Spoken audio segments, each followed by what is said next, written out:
Hello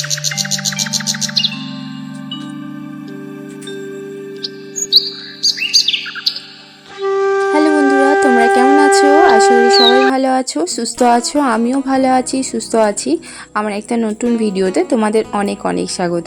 তো আশা করি যারা আমার ভিডিও ইউটিউব থেকে দেখছো তারা প্লিজ চ্যানেলটা সাবস্ক্রাইব করে দিও, আর যারা ফেসবুক থেকে দেখছো তারা প্লিজ চ্যানেলটা ফলো করে দিও। দেখো সকাল সকাল আজকে মাছ নিয়ে বসে পড়েছি। বাবা আজকে অনেক দিন পর মাছ মানে তোলা করিয়েছে, মাছ নিয়ে এসেছে। তো সেটা মাছটা ভালো করে পরিষ্কার করে রেখে দিলাম। অনেকগুলোই মাছ নিয়ে এসেছিলো, একরকম না, অনেকগুলো নিয়ে এসেছিলো। চারাপোনা ছিল, তেলেপিয়া মাছ ছিল। তো সেগুলো এক এক করে পরিষ্কার করে রেখে দিলাম। খানিকটা আজকে খাওয়াবে, খানিকটা আবার রেখে রেখে খাওয়াবে। এতগুলো মাছ তো একসাথে খাওয়াবে না। খানিক না পুঁটি মাছও এনেছিল আগের দিনে। বাবা কটা বড়শিতে মাছ নিয়ে এসেছিলো। এদিকে দেখো আমার মাছ প্রায় কাটা হয়ে গেছে, পরিষ্কার হয়ে গেছে। তো চলো এদিকে দেখো মাছের তেল আর মাছগুলো ভালো করে পরিষ্কার করে রেখে দিলাম। তো চলো সব কাজই শেষ হয়ে গেছে প্রায়। তো এবার একটু স্নান করে চলে আসি, তারপরে বাকিটা কথা তোমাদের সাথে এসে বলছি। সব কিছু শেয়ার করবো, তোমরা ভিডিওটা সাথে থাকে কিন্তু। দেখো শাড়ি পরে রেডি হয়ে গেছি। তো চলো আজকে আমার সোমবার, তো আমি পুজো করব, সেটা তোমাদের সাথে শেয়ার করব। তো চলো পুজোটা করিকা, তোমরা দেখতে থাকো। এই দেখো আমি পুজো করতে চলে এসেছি। আজকে আমার সোমবার, সোমবারে আমি প্রত্যেক দিনই শিব পুজো করে তারপরে আমি মানে খাবার খাই স্নান করে। এমনি নিরামিষ না, এমনি আমি ঠাকুরকে জল দিই, যেরকম আমি আমার মতো করে করি, কোনো বিশাল মতো করে করি না। আমার যেটুকু আমার কাছে আছে আমি সেটুকু দিয়েই আমি মহাদেবকে পুজো করার চেষ্টা করি, সেটাই তোমাদের সাথে আজকে শেয়ার করব।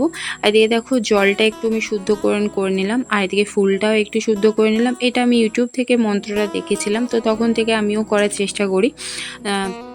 তারপরে আমি করে পরে একটু আমার শিবঠাকুরকে নিয়ে নিলাম, আর একটু মধু আর একটু ঘি নিয়ে নেবো মহাদেবকে স্নান করানোর জন্য।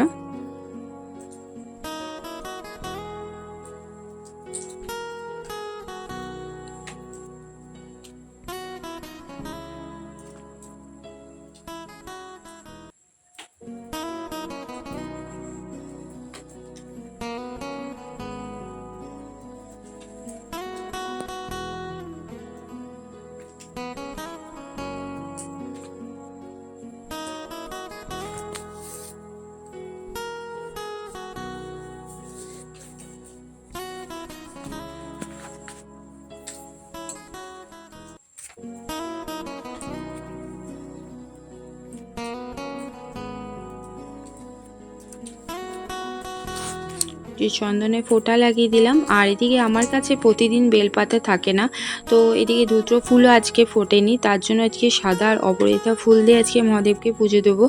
আমার মনে হয় মহাদেব পুজোটা আমি কী দিয়ে দিচ্ছি বা কতটা দিয়ে দিচ্ছি সেটা থেকে বেশি মন দিয়ে পুজো করাটা। তো আমি আমার মতো যতটা পারি মহাদেবকে মানে মন দিয়ে পুজো করার চেষ্টা করি। তো আমার কাছে যে ফুল ছিল আজকে সে দিয়ে পুজো করলাম। আমার বেলপাতাও ছিল না, আর ধুত্র ফুলও ফোটেনি আজকে, আর বেলপাতাটা থাকে না আমার, মানে যেহেতু ঘরের সামনে বেল গাছ নেই তার জন্য আনা হয় না। এদিকে দেখো আর অল্প আতপ চাল নিয়েছিলাম সেটা দিয়ে দিলাম। আর হ্যাঁ, ঠাকুরকে একটু মিষ্টান্ন দিতে হয়, তাই আমি নকুলদানা দিয়েছিলাম।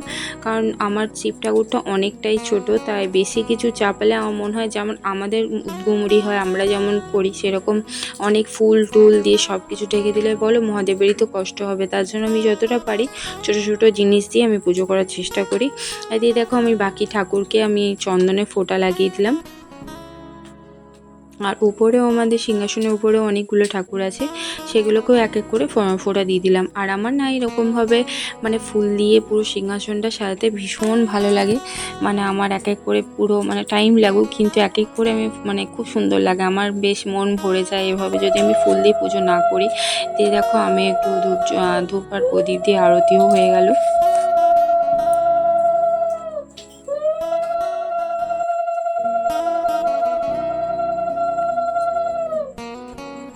এরপরে বাইরে চলে এসেছিলাম, আমাদের তুলসী মন্দিরটা বাইরে আছে। পুরো পুজোটা আজকে আমি তোমাদের সাথে শেয়ার করলাম। আমি যেভাবে সোমবারে পুজো করি, যেভাবে আমি ঠাকুরকে জল দিই, এদিকে আমি তুলসী তলাতেও জল দেওয়া হয়ে গেছে।